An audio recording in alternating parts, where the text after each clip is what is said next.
नमस्कार जी, हमारे चैनल पर आपका स्वागत है। धन्यवाद। हम चाहेंगे एक बार हमारे दर्शकों को आप अपना परिचय अपने शब्दों में दें। मेरा नाम जयप्रकाश बंसल है। जी। मेरा जन्म 3 दिसंबर 1954 को अलीगढ़ जिले की तहसील खैर और प्रॉपर खैर में हुआ था। जी। और मैं सन 71 से भारतीय जनसंघ में मैंने अपनी राजनीतिक यात्रा शुरू की थी। जी। और उसके बाद जो भारतीय जनता पार्टी बनी, आज तक उसमें कार्य कर रहा हूँ। इसके साथ साथ मैं अपने अन्य सामाजिक, जैसे योग के क्षेत्र में सेहत फाउंडेशन या अन्य प्रकार के कार्यक्रम करता रहता हूँ। जी, जैसे कि आज लौह पुरुष सरदार पटेल जी का जी निर्वाण दिवस है। जी जी। तो उसमें हमारे दर्शकों को कुछ जहाँ तक सरदार वल्लभ भाई पटेल का प्रश्न है, जी। उनका पूरा जीवन देश के हित में रहा। पहली बात तो यह है कि हम देश के बारे में क्या जानते हैं। जी। देश के बारे में जो उन्होंने राष्ट्र की परिभाषा दी, वो किसी भौतिक वस्तु से या भौगोलिक स्तर से नहीं दी, बल्कि एक संस्कृति, परंपराएं, मान्यताएं और स्वयं का भाव, माने ये भाव कि ये हम इस देश के नागरिक हैं, हमने इसमें जन्म लिया है और हम इस देश के प्रति ही अपनी निष्ठा रखते हैं।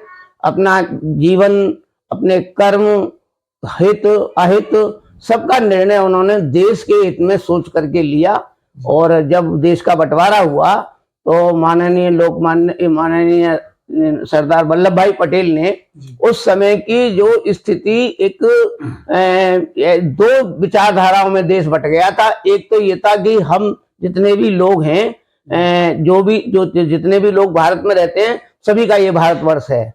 और उसमें एक विचार ये भी था कि नहीं, यह भारतवर्ष में जो बाहर से लोग आए थे, उन्होंने भी अपने को इस देश को मान करके भौगोलिक बंटवारा करना चाहा।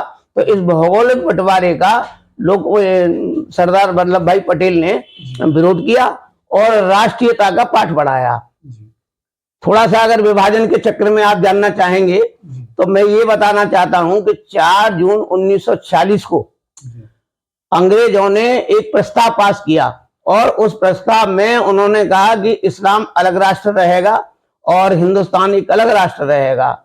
उस राष्ट्र की जो परिभाषा उन्होंने दी, उन्होंने कहा, जो उस समय मुसलमानों की एक संस्था थी, मुस्लिम लीग, उसके नेता थे मोहम्मद अली जिन्ना।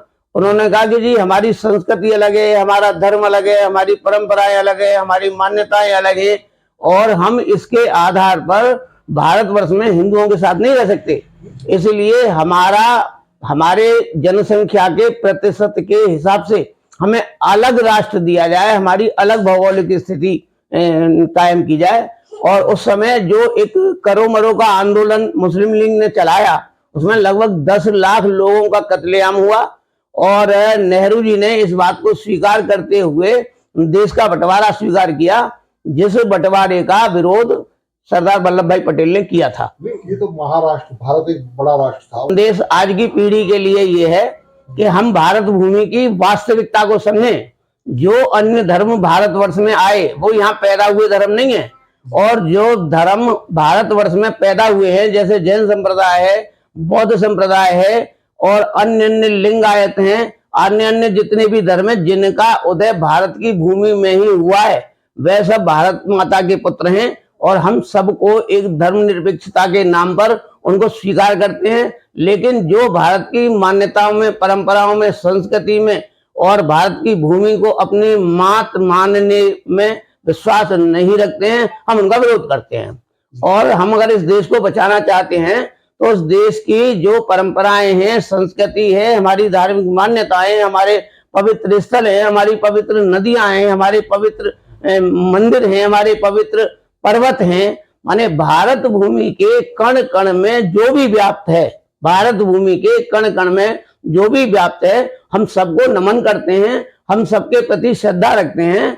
और हम नई पीढ़ी की ये जिम्मेदारी है कि उस मान्यताओं को, उस परंपराओं को यथावत जीवित रखने के लिए प्रयास करें और भारत भूमि की किसी भी प्रकार से अहित न होने दें।